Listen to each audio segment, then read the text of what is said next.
యాదాద్రి జిల్లా సంస్థాన్ నారాయణపురంలో ఉద్రిక్తత నెలకొంది. ఎమ్మెల్యే కోమటిరెడ్డి రాజగోపాల్ రెడ్డి అనుచరులు నిన్న వైన్ షాపుల్ని బలవంతంగా మూసేయించారు. ఇవాళ ఎన్ఫోర్స్మెంట్, ఎక్సైజ్ అధికారులు వైన్ షాపుల్ని తిరిగి తెరిపించారు. ఎలాంటి అవాంఛనీయ ఘటనలు జరగకుండా భారీ బందోబస్తు నిర్వహించారు. ఒకవైపు మద్యం అమ్మకాలు కొనసాగుతుండగా కాంగ్రెస్ నేతలు ఆందోళన నిర్వహించారు. రాజగోపాల్ రెడ్డి ఆదేశాల మేరకు మధ్యాహ్నం 1 గంట తర్వాత వైన్ షాపులు తెరవాలని యజమానులకు కాంగ్రెస్ నేతలు చెప్పారు. మరోవైపు ప్రభుత్వ నిబంధనలని ప్రతి ఒక్కరూ పాటించాలని ఎక్సైజ్ అధికారులు తెలిపారు.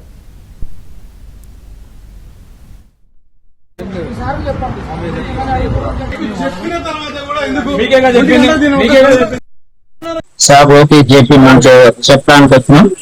ఇంతకుముందు ఎమ్మెల్యే గారు 1 గంటకు దిమ్మని చెప్పారంట. అయితే మేము మా ఈఎస్ డీసీ గారికి కూడా వాళ్ళ దృష్టికి తీసుకెళ్ళటం జరిగింది.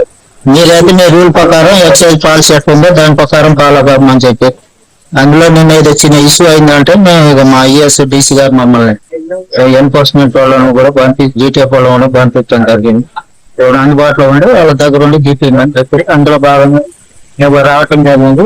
మేము మా పై అధికారుల ఆదేశానుసారం వాళ్ళకి సెక్యూరిటీ చేయడానికి